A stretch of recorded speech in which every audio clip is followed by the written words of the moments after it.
And thank you for putting up with me for a few moments so I can share the work of Food for the Poor, banjos and tunes. That's always a good sign.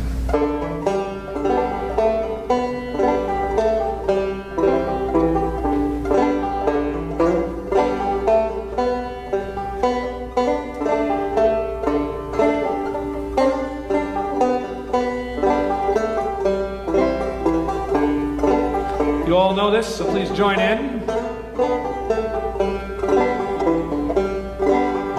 Amazing grace, how sweet the sound that saved a wretch like me. I once was lost, but now am found. Was blind, but now I see.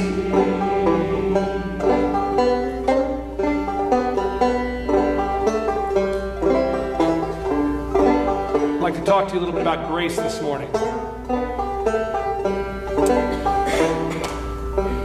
About a little more than a year ago, I had the opportunity to make my first trip to the country of Jamaica. I had never been there before. And I don't know about you, but when I think about Jamaica, I think about vacations. I think about sandy beaches and blue water and big hotels and things like that, which is very true on the north side of the island, Montego Bay in the northwest and all that. That's where all that stuff is. But go down below that, anywhere else in the country, and Jamaica is very much a third world country. I was not even aware, actually, of how poverty-stricken Jamaica is. And I spent a few days in and around the Kingston area examining ministries, seeing ministries that Food for the Poor runs or is involved in that city. And Kingston's a very large, very violent, and very, very poor city. And I had the same kind of experience I've normally had when I've visited developing nations in Central America and in the Caribbean. And that is, it first really hits you like a punch in the stomach, the poverty. Because it's a poverty, although we have poor people in the United States, it's a poverty you don't see in the United States. It's a level of destitution that we're just not familiar with, and until you've gone on a trip like that, you haven't seen it. And so it really is kind of a downer, when you arrive. And normally when I've gone, I've been involved in a building project, building a home for someone or something like that. And so you settle in and you start working on a house, and you're working normally with the people who are going to get the house after it's done, and you're working with other people who maybe just are hired or who are looking for a house themselves, hoping to get a house themselves, and you get to know them, and you get to know their families, and you have a good time, and you laugh, and you do all the things you do when you're involved in a great project, and everything's wonderful. And then you look outside and see the poverty again when your eyes open again, and it's even worse than the first time, because now you know people who are living in this kind of poverty, personally. Right? And the ability to believe it is even more difficult. It's even more upsetting, and the desperation is even closer to your heart. And so my experience in these trips have always been like a real roller coaster, ups and downs. These great highs and these terrible lows. And there are always people you meet who make the trip special. And for me on this trip, it was meeting a young woman named Palomina. On our first full day there, we hopped into a little bus. It was a bunch of speakers for Food for the Poor. And we drove out in the countryside. And, of course, it's the Caribbean. It's beautiful. It's green. It's warm. It's the tropics, man. And you drive around these winding roads, and all of a sudden it opened up on a village, which is really not much more than a collection of shacks. The conditions that people have to live in the cities and in the country as well are really quite deplorable. Sometimes as bad as just some corrugated metal with some plastic over it to protect you from the elements, beaten dirt floors, huddling in one corner when the rains come because that's the one spot where the rain's not coming in. It's really horrible. And we pulled up in front of this kind of broken down home, excuse me, and we're escorted into a room in the back, kind of a bedroom. It was a room off the main room. It was kind of drab green. My memory has no window in it. There must have been a window in there somewhere. And the only furniture in the room were 3 old mattresses on the floor, right? And a plaque on the wall which said something like, "With God all things are possible," which really struck me as an odd thing at the moment. And we were introduced to this young woman named Palomina. And Palomina was living in this room because this was her parents' house, actually. Her house had burned down. And she was living in this room with her 6 children, including her 2 infant daughters, right? Her uncle and her nephew. 9 people in a little room in the tropics. Just imagine, you know, it was dirty, it was smelly, it was really quite sad. And Palomina was very welcoming to us, and she told us that she didn't have enough food for her family, and she had to cut the formula for her children because they weren't, and so they did for her infants, and they didn't get enough nourishment. Obviously did not have a home, right? Was living in this one little room in destitution. And she was very welcoming and very kind, answered all our questions. But the most striking thing about her was there was a complete lack of affect on her face.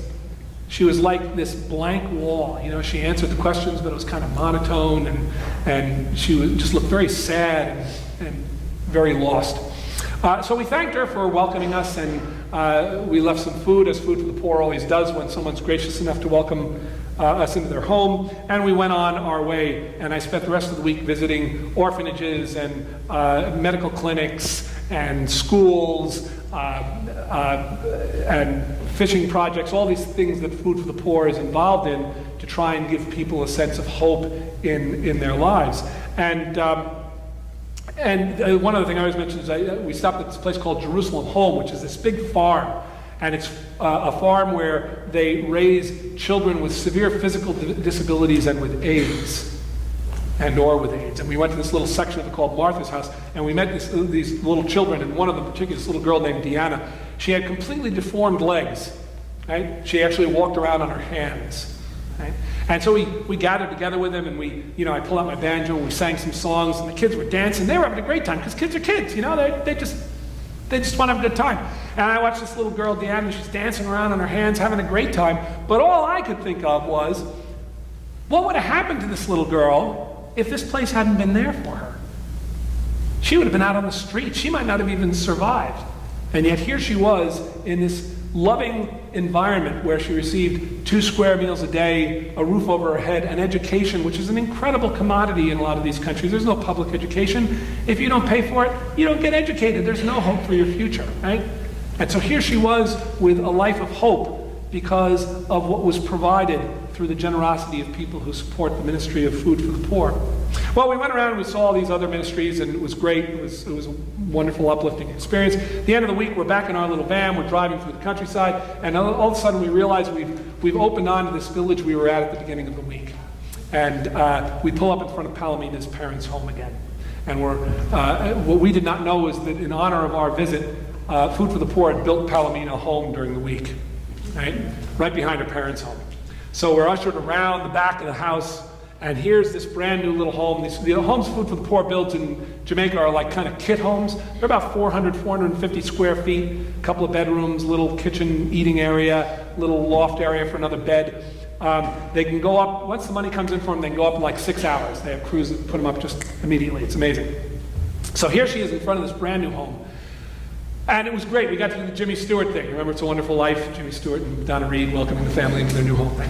So that's what we got to do, give her the key and say the prayer and celebrate this great, great moment. And it was a great moment. But the most striking thing was Palomina herself, because she was completely changed.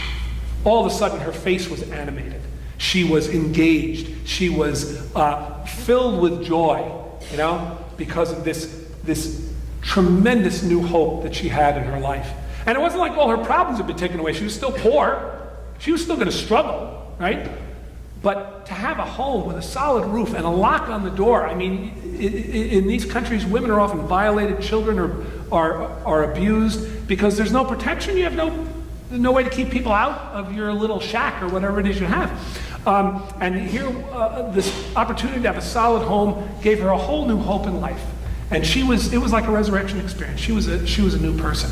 And it was, of course, we were ecstatic, and it was just a great experience for us. And every time I've had an experience like that, where I see people's lives opened up to new possibilities when there were none before very often, it always brings me back to the core of the gospel, or at least what my understanding of the core of the gospel is. And that is Jesus' ministry to the disenfranchised and the destitute and the poor. Jesus came for all of us. Jesus wanted all of us to know the love of God. And even though it's always hard at this time of year when we get into these parables of judgment and these stories about Israel's whining in the desert. Oh yeah, I've heard it all before. The whining, the complaining, right? And not accepting the grace and the wonderful gift that God has given them, or not understanding the gift of the joy of the kingdom that God offers, right? That these parables talk about. Every time that happens, I am thrown into this idea of Jesus' ministry to those who are disenfranchised, because you don't have to read more than a couple of pages in any of the Gospels to see that Jesus spent his time with people who had nothing. People spent his time with people who were ostracized or separated from their world because of poverty or because of religious persecution or because of economic or political reasons. That's where Jesus spent his time, because he knew that's where the love of God most needed to shine, right? And of course, as it takes me back, I'm going to go back to the beginning of Jesus' ministry in the Gospel of Luke, because it's just so touching to me when Jesus, in the 4th chapter of the Gospel of Luke, comes into his home synagogue in Nazareth. Remember that? Right? Walks into his home synagogue, goes up and is handed the scroll of the prophet Isaiah, and he reads, "The Spirit of the Lord is upon me, because he has anointed me to preach good news to the poor. He has sent me to proclaim release to the captives, recovery of sight to the blind, to let the oppressed go free, to proclaim the year of the Lord's favor." And it's no accident that this is the beginning of the Gospel of Luke, because this is Jesus' mission statement. The rest of his ministry is fulfilling that very pledge. And that's what he does. And of course, as Christians, that's what we're called to do. We are Jesus' ministry in the world today. And I know you know this. I've been reading your webpage, and the community, the collection of food that you're doing this today, right? Yeah, right. The refugee ministry, your many ministries that involve people who are in need in and around you, right? So I know you're not saying, "Oh, thank God, Bruce Torrey has come to tell us that Jesus cared about the poor." Right? I know you know this. I know you have a heart for the poor. I can see it in the activities that your congregation is involved in. I come today to a ministry that serves the most destitute poor. People who often would not survive without the help that is received through the Ministry of Food for the Poor, which is the largest international relief and development organization in the United States. Food for the Poor serves 17 different countries in the Caribbean and Latin America, and again, its ministry is to the destitute poor, to people who have absolutely nothing, to provide food, to provide shelter, to provide economic development, schooling. All these things are part of what this ministry is about. And if you take a look at the brochure that's in your bulletins and open it up, you will see, you can read after church about the Ministry of Food for the Poor. You can go on our website, foodforthepoor.org, and see what it means to become a part of this ministry. But if you open this up and look at the side with the kind of thick yellow line that's just to the right of center, and look to the left of that, what always is so striking to me is how far first world dollars go in the third world. What an impact we can have on people's lives. For $3,200, you can build someone a home. You can change someone's life the way Palomina's was changed. And in 3 of the countries Food for the Poor works in, it's 2 homes, because there are grants that match the giver, right? So let me challenge you to build a home for someone, or a couple of homes for someone. Change a life the way Palomina's life was changed. And have joy in the knowledge that we're able to do this kind of thing with our resources. For $205, you can put a water pump in a village. I'm sure all of you are aware that lack of access to potable water is one of the biggest problems in developing nations, right? And particularly for children, infants and children, and for older people, because the disease and problems through lack of potable water is horrible. And lastly, the thing I always like to point out is, for $43.80, you can feed a starving child for a year. $43.80, my brothers and sisters. It costs Food for the Poor 6 cents to deliver a rice and beans meal to a starving child. Twice a day, 365 days a year, $43.80. And most of us will spend that on lunch if we go out for lunch after Mass this morning. You don't get a better bang for your buck than that, right?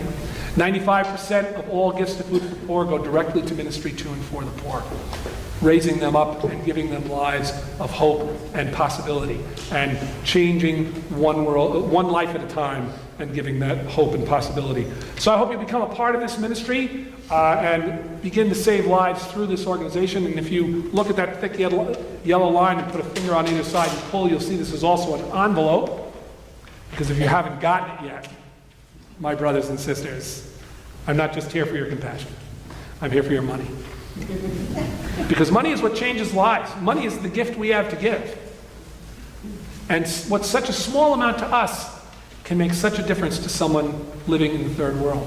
So I hope you make a gift today, write a check, credit card, cash, whatever, put it in the little envelope here. Please give us your name and address so we can thank you and give you proper tax credit for it.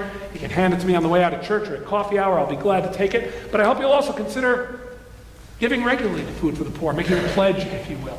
Right? My wife and I do not budget. Horrible. It's terrible. Shouldn't even be admitting it. But at the beginning of every year, we do two things. We make a pledge to our parish so that the work of the gospel goes on in our local community. And we also choose the charities, both religious and secular, that we think are doing the work of Christ in the world, and we support them every month. Because we're reminded that Jesus said the poor will always be with us, and we always have that responsibility as Christians. And taking a note from the collect for today, one of my favorite collects, I might add. Lord, we pray that your grace may always precede and follow us, that we may continually be given to good works, is a reminder to me that every time we reach out to someone, and I don't care whether it's physically, spiritually, emotionally, financially, whatever, every time we reach out to someone, we become Christ for that person for a brief time. And in becoming Christ, we become the grace of God. And so I will end where I began, with grace. Please join me again.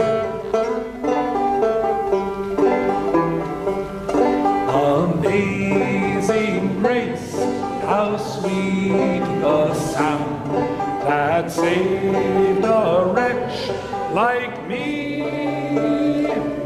I once was lost, but now am found. Was blind, but now I see. Thank you for having me with you this morning. God bless you. God bless the ministry of your parish.